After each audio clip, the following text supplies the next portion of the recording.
Olá, amados irmãos, a paz do Senhor. Uma alegria muito grande nós voltarmos ao nosso estudo da Palavra de Deus e desta vez com a nova revista desse quarto trimestre, onde nós vamos estudar a Palavra de Deus baseada na terceira epístola de João, que é uma epístola muito preciosa, curtinha, mas agradável de se ler com ensinamentos preciosos. Eu quero,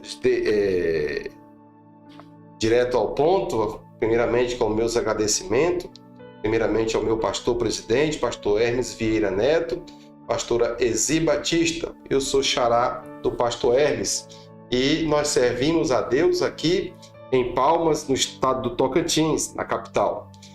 Também agradecer à editora Betel pelo brilhante trabalho que elaborou e vem elaborando durante este ano, e chegamos aqui agora com esta revista que é baseada no livro do pastor Alex de Melo Cardoso, que também leva o seu nome, o mesmo nome da revista, a terceira epístola de João.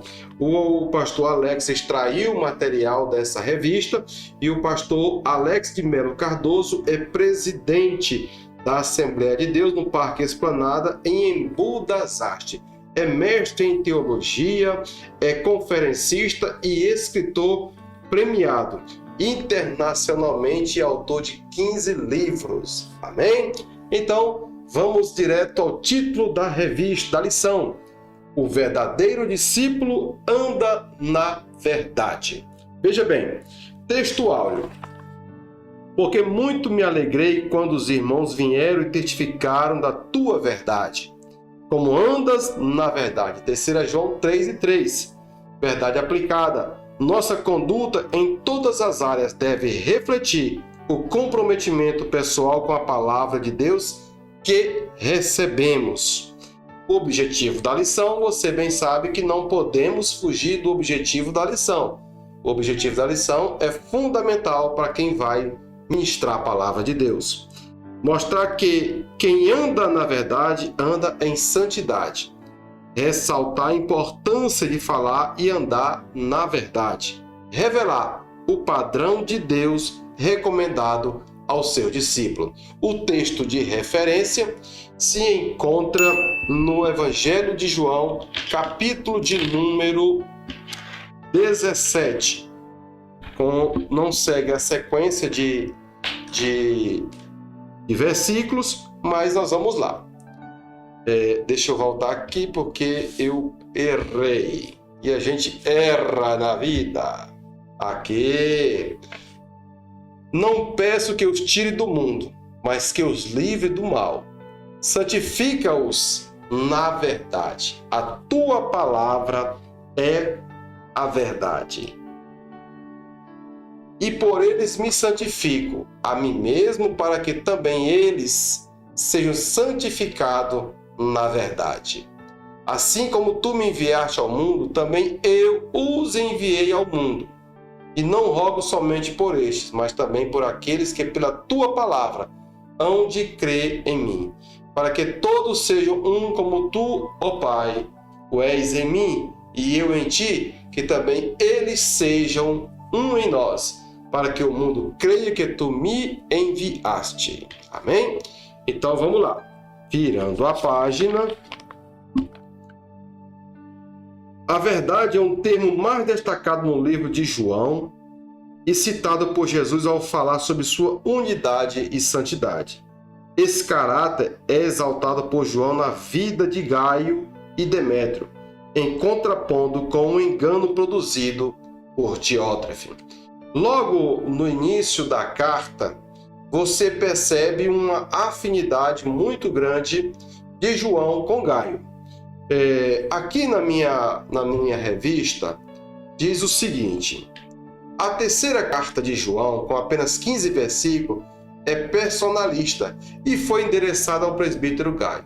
No entanto, outros dois personagens são mencionados pelo autor, que faz comparações de comportamento, caráter de 3 obreiros. Gaio, Demétrio e Diótrefes, tratado como amado e filho. Gaio é reconhecido por ser um verdadeiro discípulo e uma liderança exemplar, que anda na verdade. 3 João 3. Da mesma forma, Demétrio 3:12. E, em contraponto, Diótrefes ignora a verdade e despreza seu líder. Então vamos lá. Quem foi João? 3 perguntas logo no início aqui desse primeiro tópico. Tópico 1. Quem foi João? Quem foram Gaio e Demétrio? E quem foi Diótrefes? Filho de Zebedeu, fazia parte do ciclo íntimo de Jesus, composto por 3 discípulos, participando junto com seu irmão Tiago e com Pedro, de ocasiões especiais. Está em Marcos 5, 36 e 37, e 9, e 12, 14 e 33. João era o pescador e denominado discípulo amado. Esse João é o mesmo João, filho de Zebedeu, que, por ocasião do início do ministério de Jesus Cristo, eles começaram junto, Pedro, Tiago e João. E João, irmão de Tiago, filhos de Zebedeu, que em um determinado momento do ministério de Jesus, eles foram apelidados de os Boanerges, ou seja, os filhos do trovão, porque eles tinham uma maneira energética de trabalhar a obra de Deus e de pregar a palavra de Deus. E com eles oía mesmo, né? Então veja só, esse João agora está aproximadamente com seus 98 anos para lá, e bem velhinho, mas ele auto se denomina o presbítero. E nós o reconhecemos como um grande líder da nossa igreja, da igreja cristã, logo no primeiro século. Lembrando que o primeiro século foi o primeiro século um dos mais difíceis de consolidação do ministério da igreja, porque precisava expandir, e teve a expansão com o apóstolo Paulo, precisava consolidar, e veio a consolidação com o apóstolo João. E logo no início da segunda fase, que é a fase da consolidação, houve muitos ataques. Desta vez não foi ataques violentos a fio da espada, mas ataques na área intelectual e da fé. Você pode observar que há uma palavra que é repetida, e muitas vezes repetida por Jesus durante o seu ministério terreno e também pelo apóstolo João: a verdade. E a gente para perguntar, o que é de fato a verdade? Por que Jesus falou que ele é a verdade? Ora, nós sabemos e entendemos, está nos livros de história, que o Império Romano, ele na verdade era o Império Grego-Romano. Por quê? Ele saiu, o Império Grego foi destruído e veio o Império Romano. Mas o Império Romano teve muitas influências do Império Grego. E no Império Grego deu início à filosofia, a chamada filosofia clássica.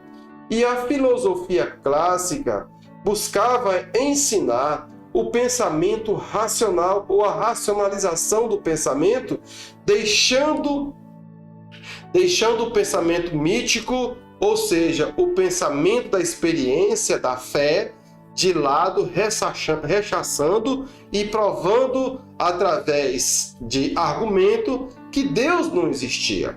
E que essa verdade é a verdade da criação, da forma natural como o mundo foi feito.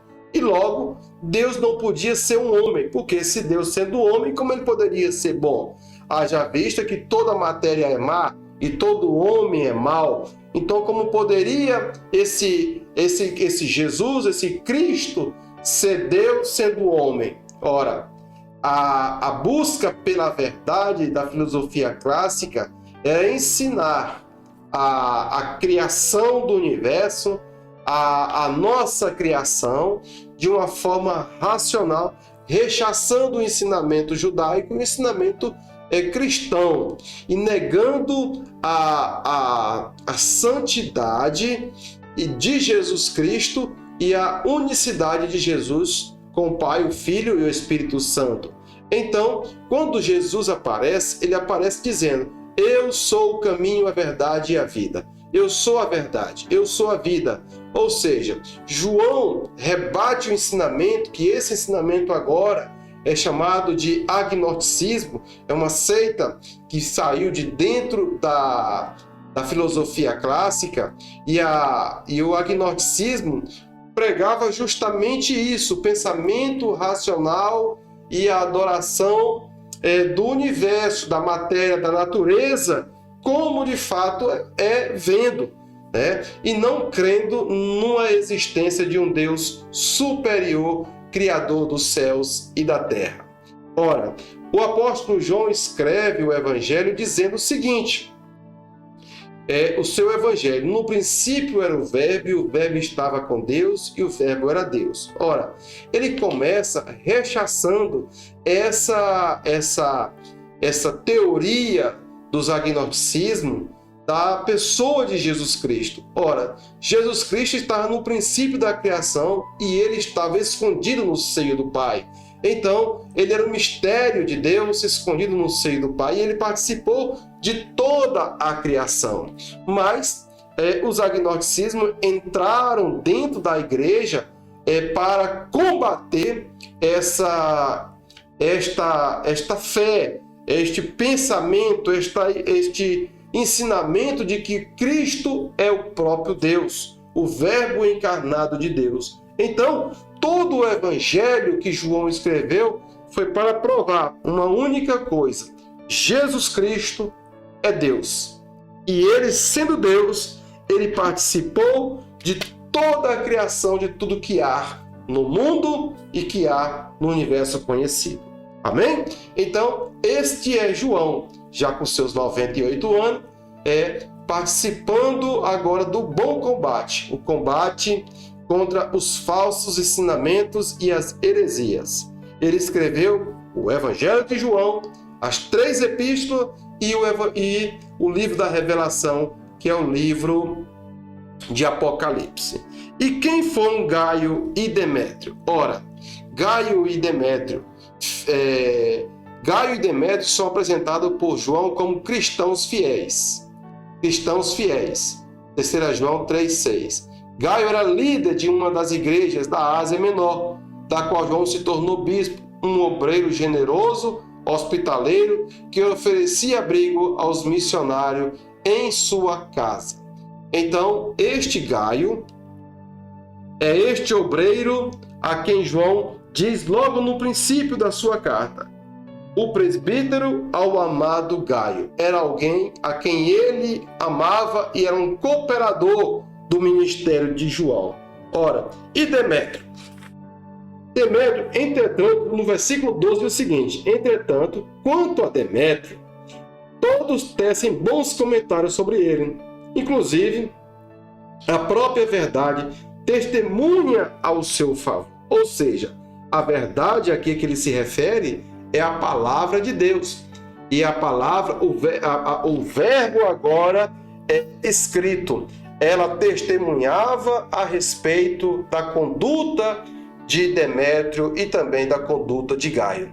Queridos irmãos, a própria palavra de Deus é testemunha de quem nós somos. E nós devemos testemunhar a palavra de Deus. A nossa conduta diz quem nós somos. Ora, qual pastor não gostaria de ter um crente na sua igreja, um obreiro na sua igreja com esse comportamento? Um obreiro hospitaleiro, um obreiro dedicado, um obreiro voltado para a palavra. Qualquer pastor, em qualquer lugar, gostaria de ter 2 obreiros assim. E Gaio era esse obreiro, que não somente ele hospedava em sua casa, como também ele dava suporte para os missionários trabalharem em volta da Ásia Menor.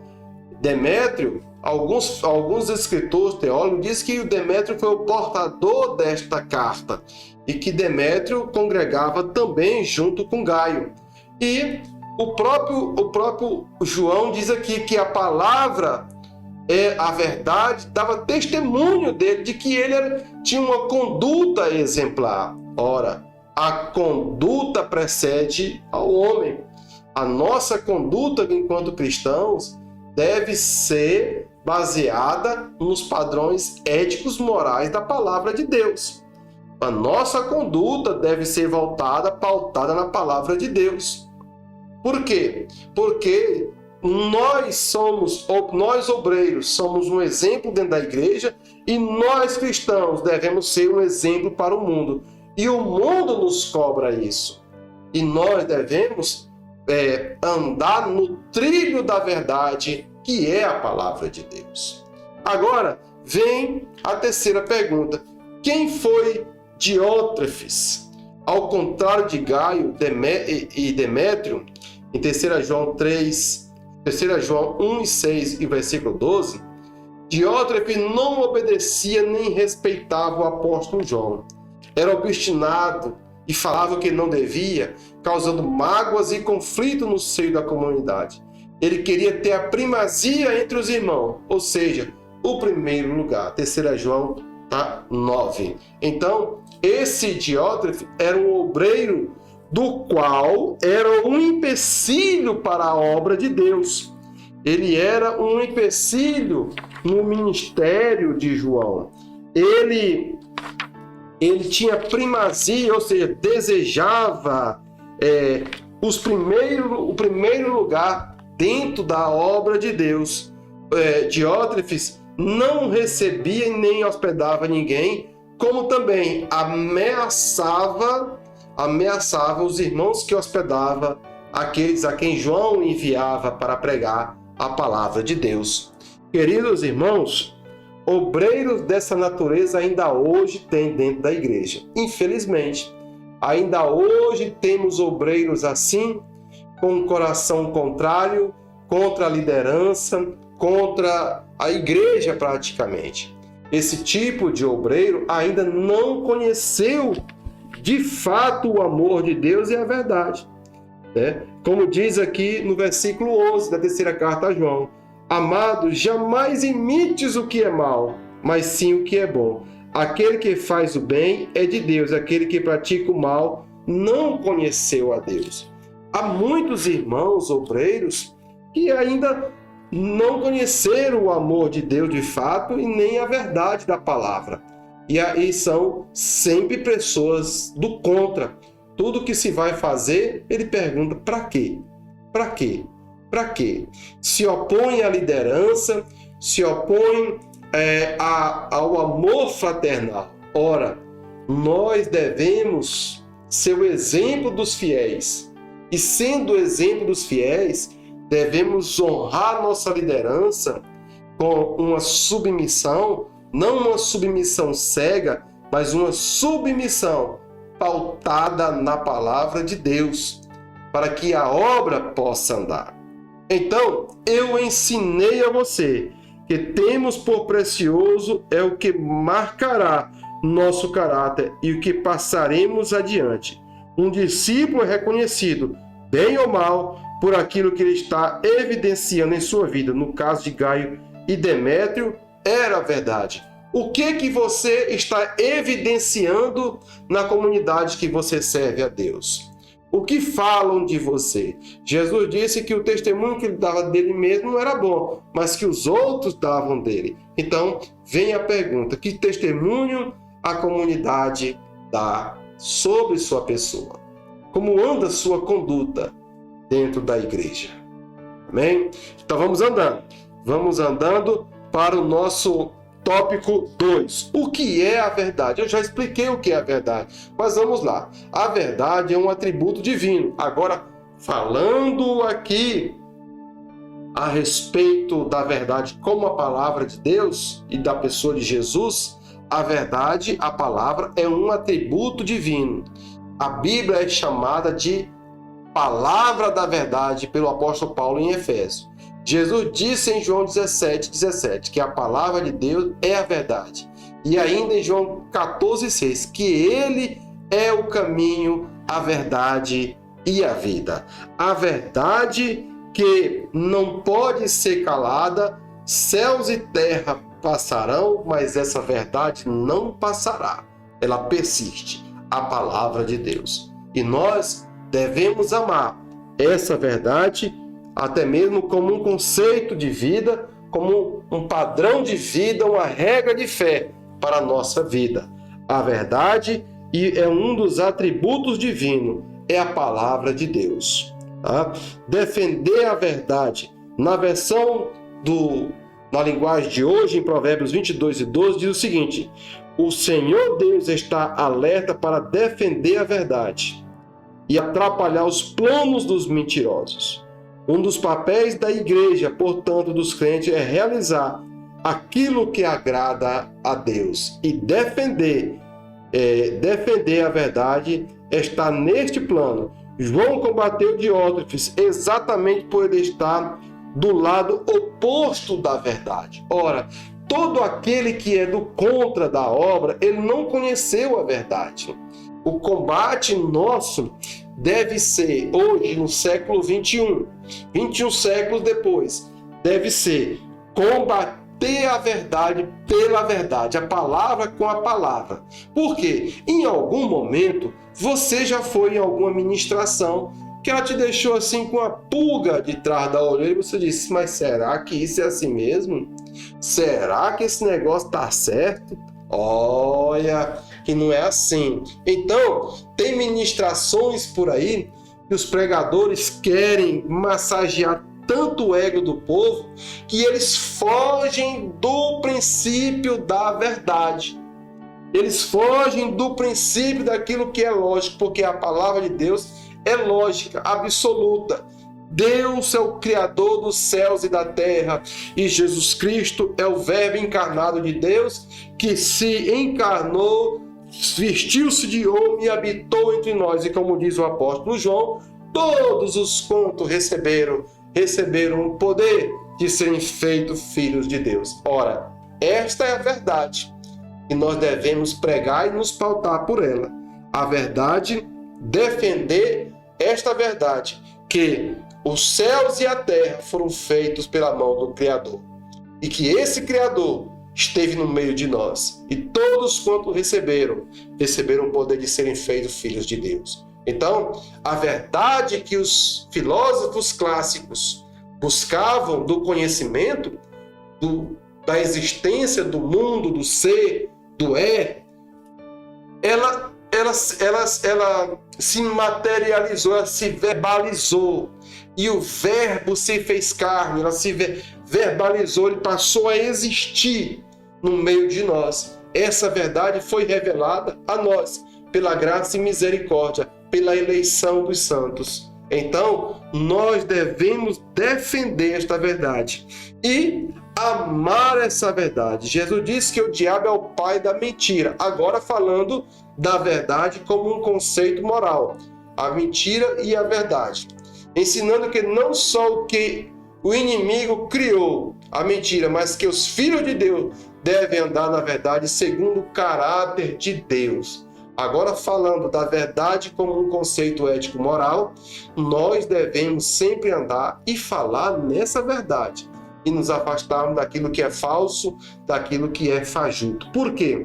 Porque vai chegar o dia em que a peneira vai peneirar e então vai poder separar o joio do trigo. Até lá, nós que já temos a palavra da verdade no nosso coração e fomos selados pelo Espírito Santo, devemos o quê?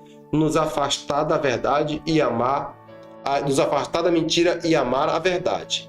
A verdade como um conceito moral e a verdade como um conceito de fé e prática, a palavra de Deus. Amém? Então, meus queridos irmãos, esta é a verdade que o apóstolo Paulo nos ensinou. Aqui no último parágrafo diz o seguinte: Paulo, ensinando sobre o amor, diz: o amor não se alegra com a injustiça, mas se alegra com a verdade. Que verdade? A verdade da justiça de Deus, da palavra de Deus, do amor de Deus, contido na Escritura, revelado a nós pela sua graça e misericórdia. Então, nós devemos buscar e amar esta verdade. Por quê? Porque há no meio de nós aqueles que não amam a verdade. Há no meio de nós, hoje, lobos devoradores. Há no meio de nós, falsos irmãos. Há no meio de nós, curiosos. Há no meio de nós, aqueles que buscam somente o seu atendimento pessoal, mas ele não quer um compromisso com a palavra de Deus e nem viver na verdade. Deixa eu molhar aqui o bico um pouquinho. E você pode perceber que há muitas igrejas por aí que já não ministram mais a palavra da verdade. Mas nem um sermão, eles ministram uma palavra ou eles fazem um discurso, né? Um discurso do egocentrismo, né? Que é chamado hoje de coaching motivacional para animar a plateia. É bem verdade que estão transformando os crentes em verdadeiros consumidores e o púlpito num balcão de negócio. Mas vai chegar o dia em que Deus vai separar o joio do trigo. O joio será lançado no fogo e o trigo será aproveitado. Até lá, nós não podemos fazer muita coisa a não ser aquilo que é prioridade em nossa vida. Amar a verdade e defender a verdade. Amar a palavra e defender a palavra de Deus. Amém? No tópico de número 3, o poder de um discípulo de Cristo e o poder para ensinar, o poder para liderar e o poder para servir. Ora, o poder para ensinar. Aquele que tem poder deve aprender primeiro a ter poder sobre si, ou seja, domínio próprio. Não é fácil lidar com o poder. O poder, ele é encantador e transformador. O poder, na mão de uma pessoa errada, ele faz um estrago muito grande. O poder, ele precisa ser dominado. Quem exerce o poder precisa ter domínio sobre si, domínio próprio. Só assim terá poder para discipular, com base nas Escrituras. A Bíblia é a única fonte de poder. Por que poder para ensinar? Porque nós devemos discipular todos aqueles que chegam na igreja ou dão abertura, oportunidade para nós ensinarmos. O discipulado é uma das ferramentas ou a ferramenta mais importante para a formação de um cristão. Discipular uma pessoa exige comprometimento. Discipular uma pessoa exige um comprometimento com a verdade, com a palavra de Deus, com aquilo que ela ensina. Você pode ver que todo cristão que foi discipulado, as suas raízes dentro da obra de Deus são profundas. Ele não se move facilmente. Toda pessoa discipulada, ele resiste dentro da obra de Deus. Não é qualquer coisa que o afasta. Por quê? Porque ele foi ensinado pela verdade e ele conhece a verdade. Então, aquele que ensina deve ter domínio sobre si, para não ensinar sobre ele para o seu discípulo. Ele tem que ensinar sobre Jesus para o seu discípulo. E às vezes nós somos tentados a fazermos discípulos para nós. Nós somos tentados a fazer discípulos para nos seguirem, para nos admirarem. E isto é extremamente errado. É desvirtuar o discipulado. Pessoas assim, qualquer problema na igreja, ele se escandaliza e se afasta do caminho da verdade. Por quê? Porque não foi ensinado. Por quê? Porque quem ensinou não tinha domínio próprio. Então nós precisamos ter este domínio da nossa vaidade, do nosso ego, para ensinar aos que chegam na obra de Deus o caminho da verdade e não o meu caminho. 3.2. O poder para liderar. Né? Parece que Gaio era um servo de Deus que se destacava na igreja local por sua conduta. Apesar de ter alcançado tal patamar, diferentemente de Diótrefes, que se achava autossuficiente, Gaio mantinha a submissão ao seu líder. Seu coração era de servo, procedendo fielmente. Está em João 13:8, diz o seguinte: sendo assim, devemos acolher todos que forem com eles, para que sejam também cooperadores a favor da verdade. Querido irmão, qual pastor não gostaria de ter um Gaio dentro da igreja? Ou, parafraseando, um quebra-galho desse nível. Uma pessoa que você possa confiar. Uma pessoa que você possa interceder por você. Uma pessoa que entra com você na batalha. Uma pessoa que sabe que você sabe que ele tem problema, mas que ele vai fazer de tudo para não te decepcionar. Esse era Gaio. Gaio, ele amava tanto que ele aprendeu do apóstolo João, que aquilo estava enraizado nele. Infelizmente, muitos irmãos hoje dentro das nossas igrejas denominam essas pessoas de forma pejorativa, chamando-os de puxa-saco. Mas, na verdade, nem eles ainda conheceram o amor de Deus e a verdade.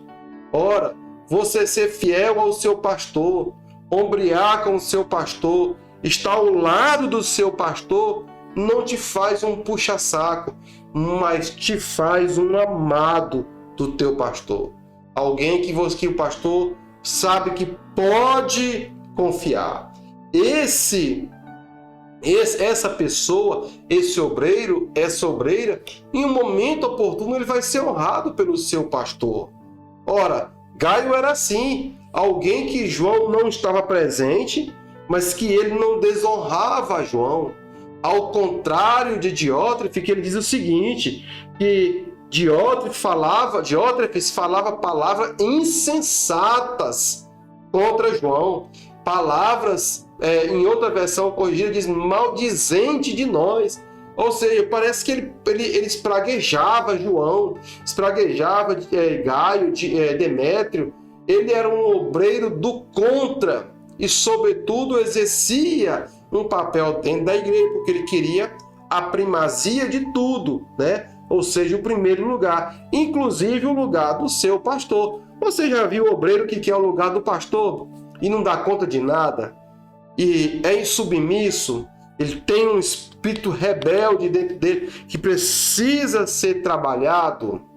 Ainda hoje existe esse tipo de obreiro.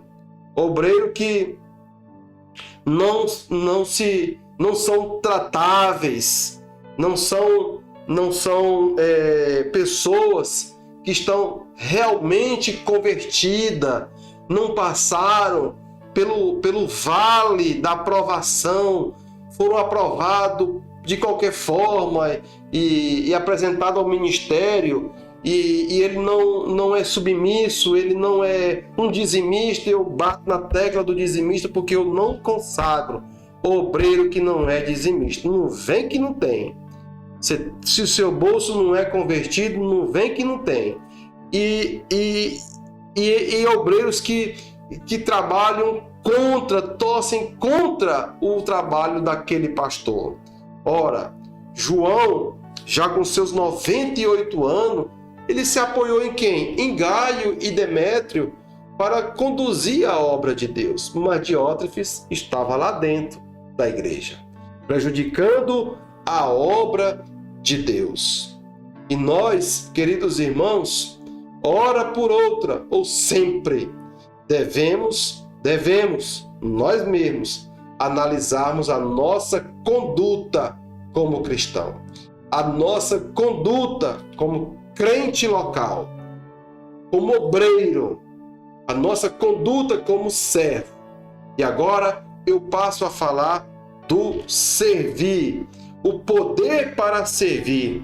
Não se serve sem poder de Deus, sem a graça de Deus. Você não dá conta de ser um obreiro servidor se Deus não estiver na sua vida. Você não dá conta. Você não dá conta. Você não dá conta. Se Deus não estiver na sua vida, você não dá conta. Por quê? Porque a carne vai trabalhar contra tudo e contra você. E vai vir muitos questionamentos.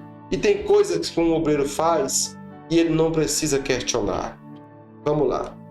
Jesus recomendou a seus discípulos que aguardassem em oração até que fossem revestidos de poder do alto. Atos 1 e 8. Em Atos 2, todos eles foram cheios do Espírito Santo, recebendo a unção que lhe daria poder para servirem como igreja do Senhor. Esse poder foi claro no ministério apostólico, Atos 4 e 7. Então veja bem, o Senhor Jesus deu uma ordem aos seus discípulos que aguardassem até serem revestidos. Quem ainda não foi revestido não serve para servir como obreiro. Porque um obreiro eficiente, um obreiro que ama a obra, ele não olha se é esse ou aquele líder, ele simplesmente quer fazer a obra. Há obreiros que servem a líderes. Isso é um perigo, porque os líderes são falhos. Os líderes são homens, mulheres comuns, cheios de problemas e de defeitos. Mas Jesus Cristo não tem defeito. Quando você espera no seu líder, você está sujeito a decepções. Se você ainda não foi revestido do poder do alto, você também não aguentará os solavancos, os embates da vida ministerial, da vida pastoral, de liderança. Ser líder é, sobretudo, ser um servo. Porque Jesus diz o seguinte, que o maior servirá ao menor. Então, o líder é um servo. E você tem que ter o coração de servo, para primeiramente você receber de Deus o que passar para a sua liderança. E depois, você amar a sua liderança, os seus liderados. Você orar pelos seus liderados, interceder pelos seus liderados, se sacrificar pelos seus liderados, se sacrificar pela obra. E se você não foi revestido de poder, você não dá conta de ser um obreiro. Porque para isso, o poder que é nos ofertado, o poder do Espírito Santo, é o poder da misericórdia, da graça. E todo obreiro precisa ser misericordioso. Todo obreiro precisa ser um pacificador. Todo obreiro precisa ser um amante da palavra. Todo obreiro precisa ser um ser tratável. Porque em algum momento o seu líder vai lhe chamar a atenção. E vai ter momentos que ele vai ser duro como uma rocha. E se você não tiver revestido do poder do Espírito Santo, você não dá conta de aguentar. Você não dá conta de aguentar. Tem uns que adoecem e outros até desistem. Mas eu quero ser um profeta de Deus na tua vida nesta hora e dizer a você que me assiste nessa hora: Deus vai te revestir para um ministério longo e duradouro, e você será uma bênção nas mãos de Deus. Ande na verdade, ande pela verdade, sirva a verdade, te afasta de Diótrefes, te afasta dos falsos irmãos, te afasta dos falsos ensinamentos, te afasta da roda dos escarnecedores. Não faça motim contra a sua liderança. Não se ajunte com ninguém que diz: hoje eu vou botar o pastor na parede. Hoje eu vou falar umas verdades para ele. Hoje eu vou pegar a mulher do pastor, eu vou ensinar umas coisas para aquela mulher. Hoje eu vou pegar o filho do pastor, vou ensinar para ele um negócio. Esse tipo de pessoa não devem nem se aproximar de nós, nem deles. Por quê? Quando a taboca rachar, eles te jogam no fogo e saem da fogueira. Então, nós devemos, quando acharmos problemas dentro da obra, nós sermos pacificadores e trabalhar sempre pelo consenso do que é bom, o consenso do bom, daquilo que é bom para a obra e não bom para você. Às vezes até mesmo você vai ter que abrir mão de alguma coisa e não ser como Diótrefes, que tinha primazia em tudo. Vai ter momento que você vai ter que abrir mão. Por quê? Nós temos uma tendência de nos apossarmos dos cargos dentro da igreja e dizer: eu estou há 8 anos neste cargo na igreja, isso aqui é meu, Deus me deu. E quando nós vamos avaliar o trabalho, o seu trabalho não está sendo frutífero, porque já passou o período da sua motivação. E nós devemos trabalhar para quê? Para preparar a geração que está chegando para o tempo que está vindo aí. E nós devemos trabalhar não para nós, mas para o reino, com a visão de reino, que o reino é maior do que nós, que nós somos pequenos e somos pó nessa terra, e que o reino precisa prosseguir avante, que nós precisamos abrir mão em determinados momentos para darmos oportunidade para que os jovens que estão chegando com muita vontade de trabalhar, poderem trabalhar. E, sobretudo, a nossa maior missão enquanto obreiro é formar líderes para o reino de Cristo, para o tempo que está se aproximando, para a nova geração.